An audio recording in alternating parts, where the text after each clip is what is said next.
Salut à tous les gars et bienvenue dans une nouvelle vidéo où on va parler de la suite de ma stratégie. On va faire un nouvel épisode de ma stratégie de trading et aujourd'hui on va parler de quoi? On va parler de l'order flow. Ok? Donc comment est-ce que je définis l'order flow? Comment est-ce que j'utilise l'order flow? Comment bien le repérer? Etc. etc. Donc là, on va se focaliser dans cette vidéo sur l'order flow M15. Ok? Donc on a fait une vidéo sur les structures M15, une vidéo sur les structures M5. Maintenant, on va voir l'order flow M15 et dans une prochaine vidéo, on va voir l'order flow M5. Ok? Alors, comment est-ce qu'on définit l'order flow en M15 dans mon plan? Donc, petit rappel sur la structure M15. On a ici du coup un break avec un low qui se forme à ce niveau-là. Deux bougies de pullback minimum avant le break et sur soit elle, soit elle, soit elle, soit elle, enfin celle qui break, une opposite. Ok? Donc ça, si vous n'avez pas bien capté, et ben tout simplement allez voir la vidéo sur les structures, c'est la toute première vidéo sur ma stratégie. Maintenant, l'order flow, comment est-ce qu'on le définit? Eh ben, on va le définir exactement de la même manière que la structure M15. Ok? Par contre, la différence, ça va être quoi? Ça va être que quand on va tracer la structure M15 à ce niveau-là, comme ceci, eh ben, on va devoir attendre pour avoir une nouvelle structure en M15, soit le break de ce high, soit le break de ce low. Ok? Donc là, admettons, on a ça, tac, hop, et là, on break ce low. Et ben ici, si jamais j'ai les conditions pour avoir un break M15, donc comment dire, un low ici, deux bougies, une opposite et le break ici, et ben quand je vais définir ma nouvelle structure, je vais la définir sur le dernier break valide M15, donc à ce niveau-là. Ok? Si jamais le break réunit ces conditions. Si jamais ce break ne réunit pas les conditions, mais que par exemple le break qui réunit les conditions bah, c'est celui-là, admettons, et ben ma nouvelle structure, elle va être comme ceci. Ok? Maintenant, l'order flow, qu'est-ce que ça va être? Alors, l'order flow, ça va tout simplement être le même principe que la structure, comme je vous ai dit, sauf que ça va se passer en interne. Donc, je m'explique. Ici, vous avez votre break en M15 avec les règles. Je ne vais pas les réexpliquer à chaque fois, les gars, je pense que vous avez bien compris. Et on définit notre structure comme ceci. Ok, donc on a un high, un low. Maintenant, l'order flow, c'est tout ce qui va se passer avec les mêmes règles, mais à l'intérieur de la structure. Donc, à l'intérieur de ce high et ce low. Ok? Donc, si à ce niveau-là, on a un break avec les conditions, donc ici, un high qui se forme, deux bougies de pullback, une opposite break sur l'autre, enfin sur la quatrième, et ben ça nous génère un break qui est valide, mais par contre, ça ne veut pas dire qu'on passe bullish. Ok? Notre structure principale est ici. Ok? Donc, on est toujours bearish en structure, mais vu que ce break qui est exactement le même que celui-là se produit à l'intérieur de notre structure, eh ben, je classe ça comme de l'order flow. Et du coup, on va avoir à ce niveau-là un break. euh, merde. On va avoir à ce niveau-là un break d'order flow. Donc, je vais être bearish en structure et je vais être bullish en order flow. Ok? Donc, si pour l'instant c'est pas clair, c'est normal, les gars, c'est un petit peu chaud comme concept à comprendre, etc. Mais on va aller voir directement sur les graphiques ce que ça donne. Alors, ok, nice. Donc, du coup, j'ai supprimé ça. Ok. Donc, on va prendre l'exemple de la journée de vendredi. À ce niveau-là, on a un break, comme ceci. Pourquoi est-ce qu'on a un break? Bah, les gars, règle basique. Ok? Un low qui se forme, gauche-droite plus haute. On a au moins deux bougies de retracement. On en a une, deux, trois, quatre, cinq. Ça break à la sixième. Et sur ces bougies-là, toutes ces bougies-là, bah, on a au moins une opposite. Donc c'est un break baissier. On cherche une opposite, une bullish. Là, il y en a une, deux, trois. Donc c'est valide. Donc je vais tracer ma structure en M15, comme ceci. Ok? Maintenant, à ce niveau-là, qu'est-ce qu'on voit? Ici, on voit que à l'intérieur de notre structure, donc à l'intérieur de notre structure, c'est quoi? C'est entre ça et ça, donc c'est à l'intérieur de mon Fibo. Ok, mon Fibo est tout le temps placé sur les structures. C'est pour pas me perdre et bien être organisé. Et bien, à l'intérieur de ce high et de ce low, du coup, on a quoi? On a un nouveau break qui est valide avec les règles. Donc avec les règles, ça veut dire quoi? Ça veut dire les mêmes règles que la structure. Donc on a bien un high qui se forme. À gauche et à droite, on a bien deux bougies plus basses, donc on a un high qui est formé. On a au moins deux bougies de pullback ici et ici, break à ce niveau-là. On a un break bullish, donc on cherche une opposite, donc au moins une bougie bearish. Donc là, on a un break à ce niveau-là qui a totalement les conditions valides pour générer un break M15. Par contre, est-ce qu'on le classe en order flow ou on le classe en structure? Eh bien celui-là, on va le classer en order flow. Ok, parce qu'il se passe à l'intérieur de ma structure. Ok, donc là, on continue. Il y a un nouveau high qui se forme.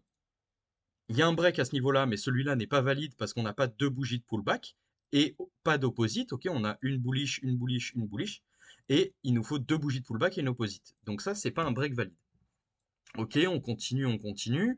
Tac, tac, tac, tac, tac. Mon prochain order flow, il est où? Ben, mon prochain order flow, il est ici. Ok, ce break, pourquoi ce break est valide et pourquoi c'est de l'order flow? Encore une fois, parce que on n'a pas de high avec les conditions qui s'est formé entre temps. Donc là, on a un high qui s'est formé gauche-droite. On a bien une bougie plus basse, donc c'est bien un high. Mais par contre, quand on break, on n'a pas deux bougies de pullback. Ok, donc ce n'est pas valide. Pareil, même principe ici. Ok, sur ce petit break ici, bah, on a bien un high qui est formé, machin et tout. On a une bougie de pullback, mais on n'en a pas deux, donc c'est pas valide. Donc notre break est à ce niveau-là. Ok. Maintenant, on voit quoi? On voit également qu'on break la structure par le haut. Ok, donc vu qu'on break la structure par le haut, ce Fibo, on peut le virer. Ma nouvelle structure, ça devient quoi? Ça devient ce mouvement ici. Ok, donc le dernier break haussier. Pourquoi est-ce que je l'arrête à ce niveau-là, ma structure? Tout simplement parce que suite à ça, on a un break valide. Ok, on a un high qui se forme, une bougie à droite, une bougie à gauche plus basse, deux bougies de pullback. On les voit ici, il y a un petit écart. Si on zoome bien, on voit qu'il y a un petit écart entre le trait bleu et la bougie. Donc à ce niveau-là, il y a du gap, enfin il y a un trou entre guillemets, à ne pas confondre avec le gap imbalance, hein, les gars. Mais bref, donc du coup, ma nouvelle structure, ça va être ça. Ok, et on continue, même principe. Donc ici, break de mon high. Ok, ici, il y avait un high qui est formé, gauche-droite plus basse, etc. Mais pas de bougie de pullback, donc pas valide. Ok, et donc ma nouvelle structure est comme ceci, etc. etc. Ok, alors je vais vous montrer un autre exemple d'order flow qu'on peut avoir. Je vais essayer de trouver un autre exemple d'order flow. Voilà, ici par exemple, à ce niveau-là, hop, on a un break en M15 qui est valide. Pourquoi? Enfin précisément ici. Ok, attendez, hop, tac. Ok, pourquoi est-ce que ici c'est un break qui est valide? Ben, même condition. Une bougie à gauche, une bougie à droite plus basse. Donc là, ça se voit pas trop, mais on voit qu'elle est effectivement plus basse. On a bien eu au moins deux bougies de pullback. Donc une, deux, trois, quatre, cinq, ça break à la sixième. Et on a bien une opposite. Et là, où est-ce que on va tracer notre Fibo pour définir notre structure? Eh ben, jusqu'au prochain break valide. Donc à ce niveau-là, on a bien un high qui se forme comme ceci, mais on n'a pas de bougie de pullback. Et même principe ici, on a encore un high qui se forme, mais on n'a pas de bougie de pullback. Donc ma structure continue. Par contre, ici, on a quoi? Break. Ok, donc là, à ce niveau-là, on a un break qui respecte les conditions. On a bien un low qui est formé gauche-droite plus haute. Ok, au moins deux bougies de pullback et une opposite. Ok, donc là, c'est une bullish qui est opposite parce que c'est un break baissier. D'accord? Et là, pourquoi ce break est valide? Bah, parce qu'il a toutes les conditions comme celui de la structure. Néanmoins, ce n'est pas une structure parce que on n'a ni break le high, ni break le low de mon Fibo. Donc là, j'ai quoi comme scénario? J'ai une structure bullish en Fibo, ok? Et j'ai un order flow qui est passé bearish à ce niveau-là, ok? Donc, je différencie la structure de l'order flow. C'est-à-dire que ma structure, ça va être un élément que je repère en M15, et mon order flow, ça va également être en M15, avec les mêmes conditions que la structure. La différence, c'est quand est-ce qu'il va apparaître. Est-ce qu'il apparaît en interne ou en externe? Ok? Donc, on continue à ce niveau-là. On a quoi? On est toujours à l'intérieur de ma structure, donc je vais vous mettre des traits un peu plus épais comme ceci. Et je vais les mettre en rose, par exemple. Ok, donc là, on est toujours en interne à ma structure, ok, on n'a ni break le high ni break le low. Par contre, on passe d'un order flow qui est devenu baissier ici à un order flow qui passe haussier.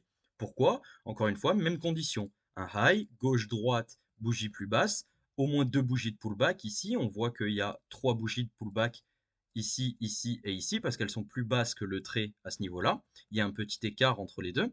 Et il y a bien une opposite. Donc là, break bullish, une opposite, c'est quoi? C'est une bearish. OK?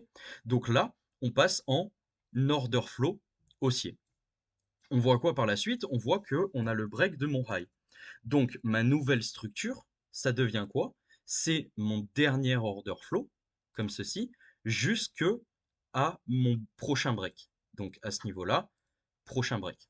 Ok, prochain break valide. Pourquoi? Encore une fois, les gars, je vais pas le faire à chaque fois, mais vous avez compris le principe. Il respecte encore les conditions d'une structure ici, donc c'est valide. Ok, donc ma nouvelle structure passe comme ceci. Et là, on a par la suite, on a un break vers le bas avec encore une fois les conditions. On a un low qui est formé, gauche-droite, opposite bullish ici parce que c'est un break bearish, etc., etc. Ok? Donc il y a des situations où, par contre, vous n'allez pas avoir d'order flow. C'est tout à fait possible. Ok? Donc là, par exemple, on vient de passer bearish. Je trace ma structure à ce niveau-là. Et là, on voit quoi? Ben, on voit que entre ce high et ce low, et ben là, il n'y a pas eu de break en interne valide avec les conditions. Ok? Donc là, il n'y a pas eu de low ni de high qui a été formé. Ici, il y a un high qui a peut-être été formé ouais, à ce niveau-là. Alors, c'est tout petit, mais en gros, ici, il y a bien un high qui est formé. En fait, si on zoome, on se rend compte que, tu vois, la bougie là, de droite, elle est plus basse. Donc, c'est bien un high. Mais par contre, on n'a pas eu le break de ce high par le haut. On a eu quoi? On a eu direct le break de ma structure par le bas. Avec les conditions, encore une fois. Donc, à ce niveau-là, je vais tout simplement tracer mon nouveau break et ma nouvelle structure va se dessiner ici. Par contre, là, on revient sur l'exemple du début de vidéo. Ben là, il y a de l'order flow. OK? Parce que ça se passe en interne. Voilà. Écoutez les gars, j'espère que pour cette vidéo, vous avez bien compris la différence entre order flow et structure. C'est exactement les mêmes conditions pour l'un et pour l'autre. La seule différence, c'est que l'order flow, c'est un break qui se produit à l'intérieur de la structure. Et la structure, c'est quand on break le high ou le low du Fibo. Que moi, perso, je matérialise par un Fibo. Sur ce, cette vidéo va s'achever. N'hésitez pas, comme d'hab, à rejoindre le canal Telegram. J'ai activé les commentaires pour qu'on puisse discuter ensemble, etc. Je donne des tips et tout. Et puis, vous pouvez me poser toutes vos questions. Si même vous n'avez pas compris cette vidéo et tout, j'y répondrai sur Telegram. Et puis, sinon, eh ben, je vous souhaite une bonne soirée. J'espère que vous passez un bon week-end. Et on se retrouve dès lundi pour un prochain Daily Recap. Allez, ciao, ciao!